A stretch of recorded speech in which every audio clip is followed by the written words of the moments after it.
kami hormati Bapak Profesor Dr. Haji Ija Suntana MAG CLA, Guru Besar di bidang Ilmu Hukum Tata Negara. Beliau dianugerahi sebagai Guru Besar bidang Hukum Tata Negara, Siasah, Fakultas Syariah dan Hukum UIN Sunan Gunung Jati Bandung. Bapak Profesor Dr. Haji Ija Suntana MAG CLA dilahirkan di Sumedang 8 April 1974. Beliau tumbuh dan dibesarkan oleh kedua orang tua yang sangat dibanggakannya. Ayahnya bernama Emcu dan ibunya bernama Dasih. Beliau menikah dan dikaruniai 4 orang putri, 4 orang anak, dan istri yang bernama Aisyah. Dan anak-anak beliau diantaranya adalah Lubna Gazalba, Gadika Yatur, Stakiba, Tustar, Amjad, Tayumbaya, Karta, dan saat ini beliau tinggal di Bunyi Panjaitan, Bandung. Beliau adalah Ketua Lembaga Penjaminan Mutu pertama yang mendapat gelar Profesor di lingkungan PT KIN UIN Sunan Gunung, PT KIN di seluruh Indonesia. Disilakan.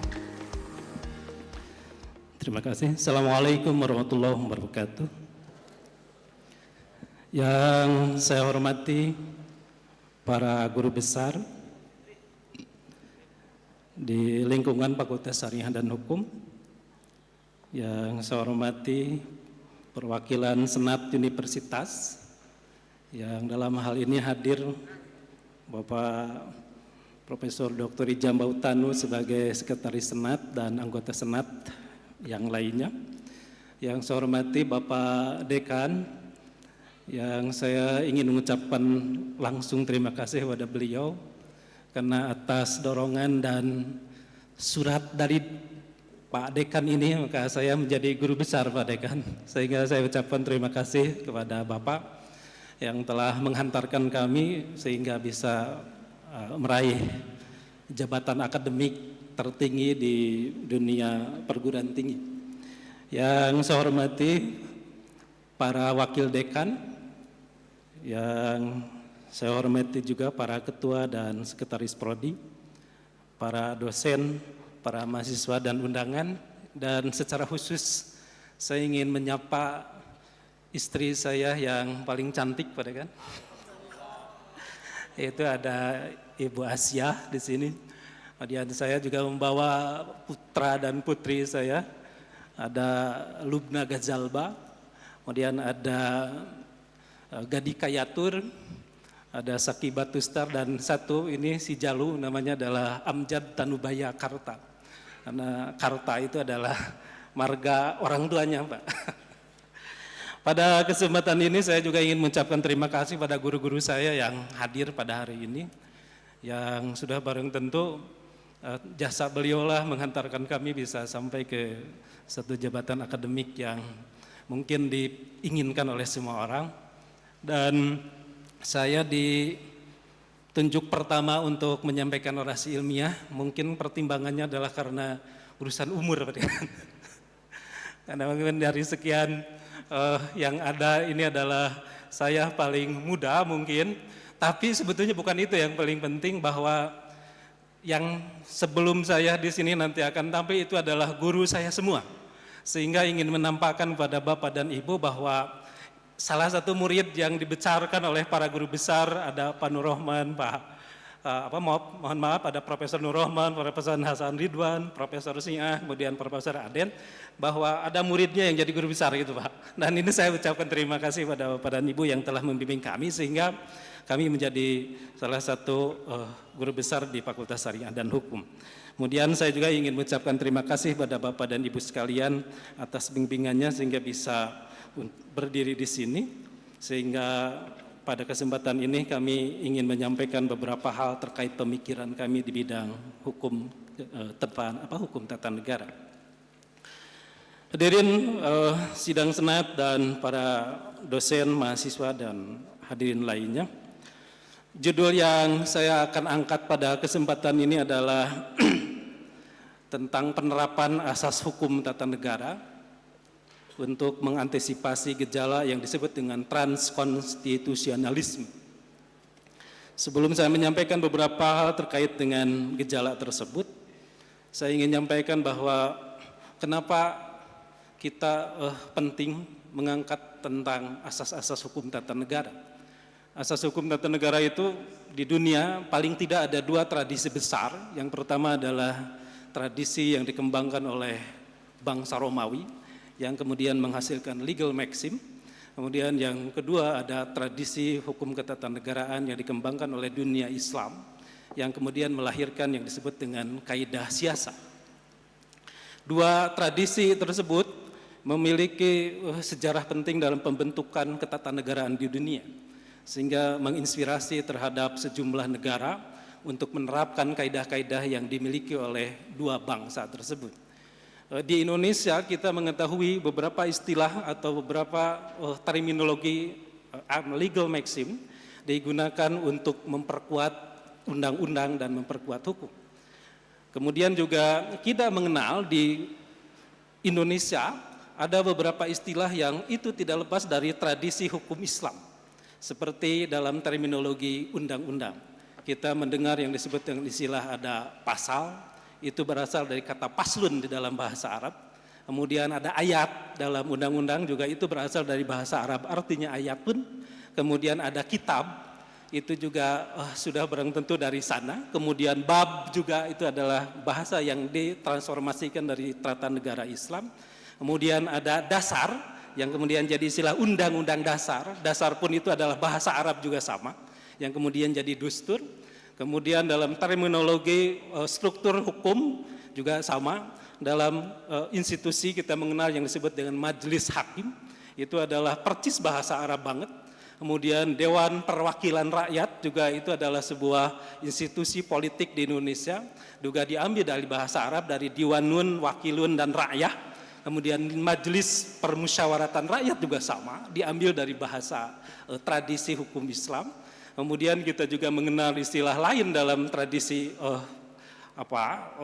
peradilan. Kita mendengar istilah ada jaksa, ternyata berasal dari kata dakwah juga. Dakwaan juga sama berasal dari bahasa-bahasa Arab. Sehingga kalau dilihat ada sebuah transformasi istilah yang mempengaruhi bahasa hukum di Indonesia.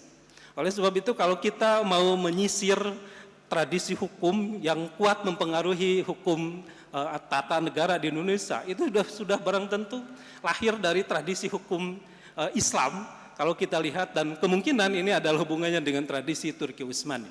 Sebab hampir seluruh istilah yang digunakan oleh lembaga pemerintah di Indonesia mengadopsi istilah-istilah yang diambil dari tradisi hukum tata negara Islam.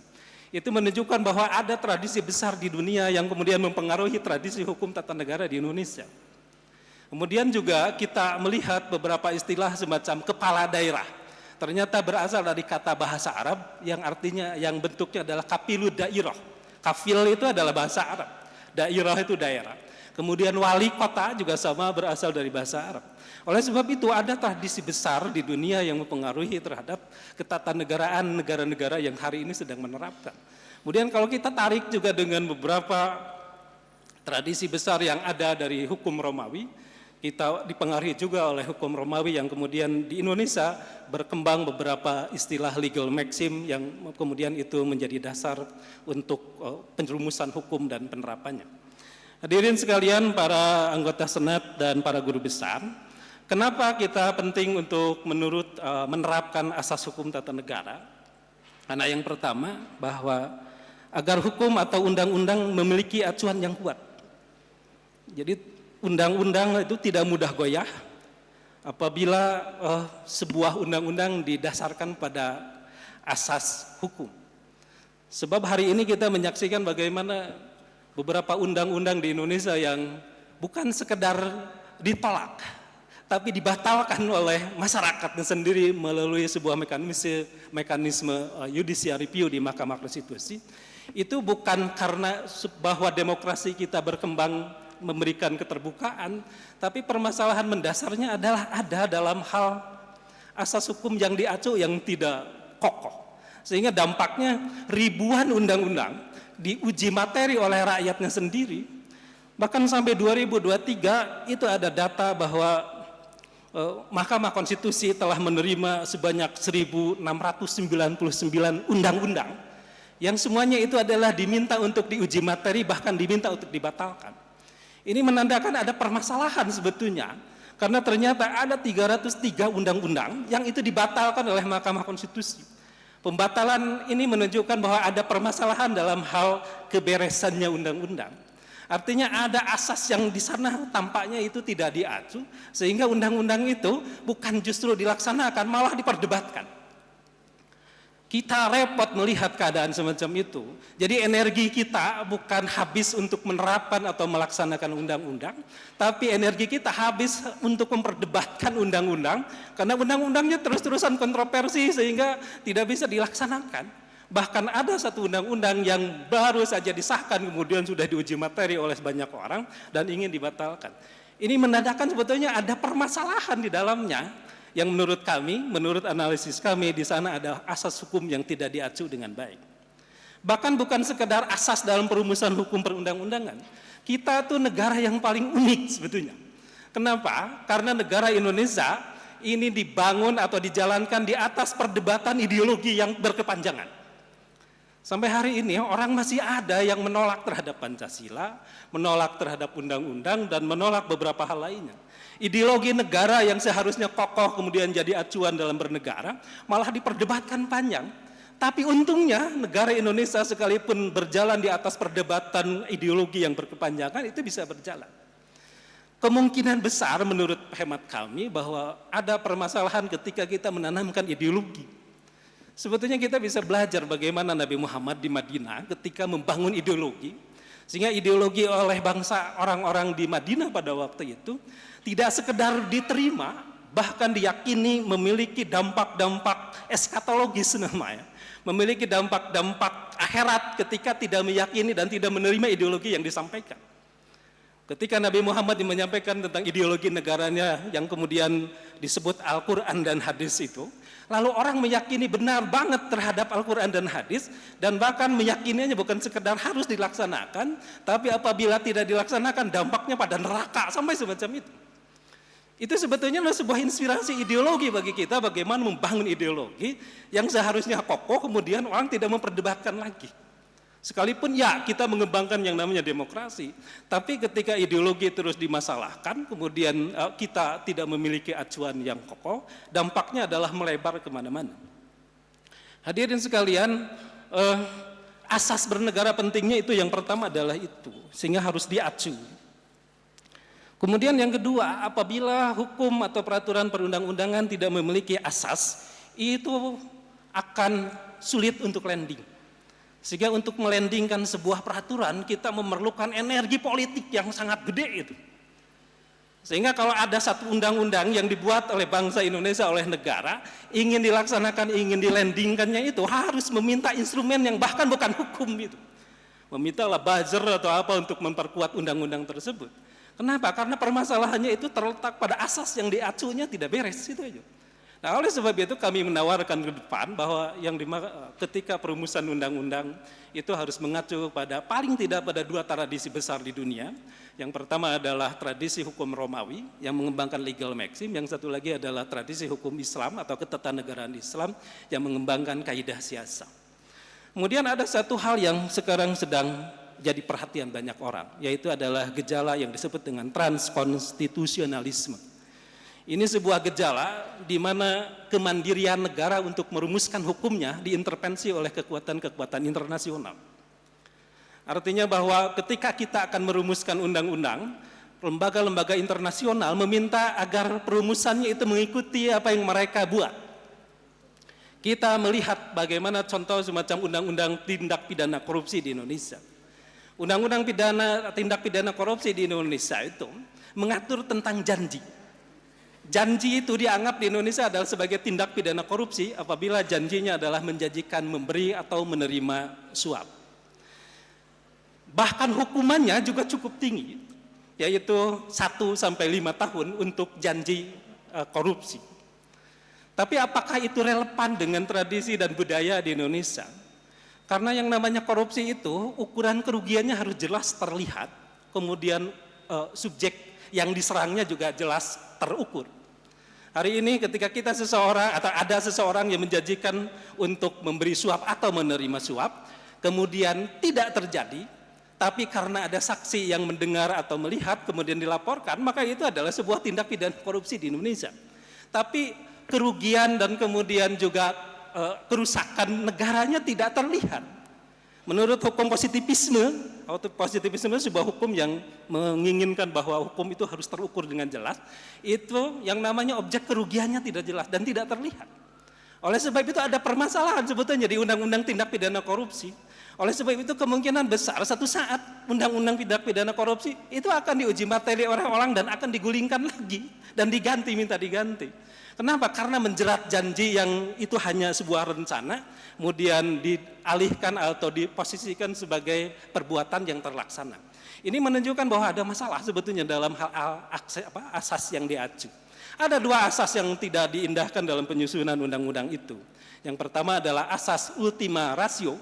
Ultima ratio itu adalah sebuah asas yang dikembangkan dalam legal maxim Romawi atau bahasa Latin, yang artinya bahwa sebuah kejahatan itu baru dikatakan sebagai jahat apabila ada kerugian yang terukur. Kemudian ada satu kaidah lagi dalam kaidah siasah, namanya adalah la ibrata litawahum, yaitu bahwa tidak bisa satu tindakan yang tidak terlaksana lalu itu ditarik menjadi perbuatan yang bisa dihukum. Kenapa?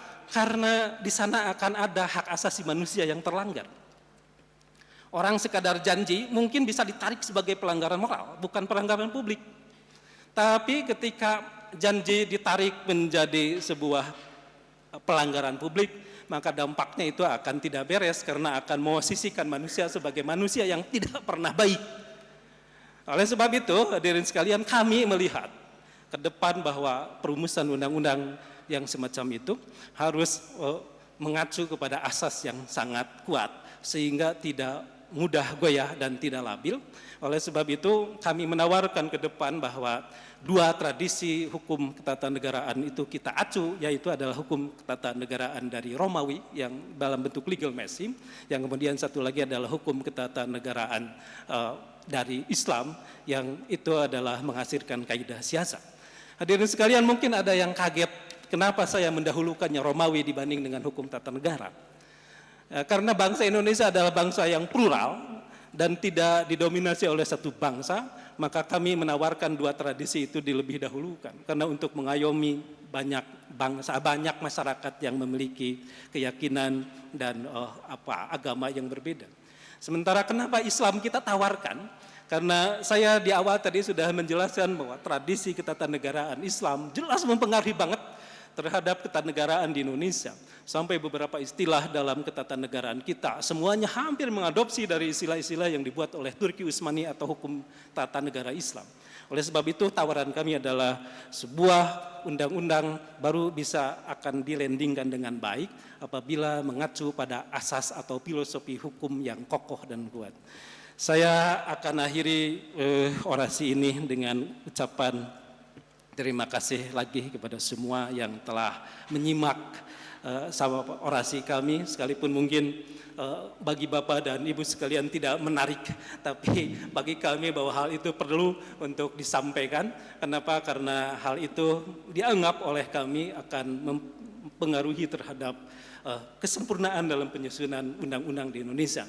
Dan pemikiran-pemikiran ini beberapa halnya telah saya sampaikan di sebuah jurnal internasional yang dimiliki oleh Elsevier, yang insya Allah telah banyak mungkin dibaca oleh orang, karena kalau kami lihat di plumnya tulisan ini telah banyak dilihat oleh banyak orang.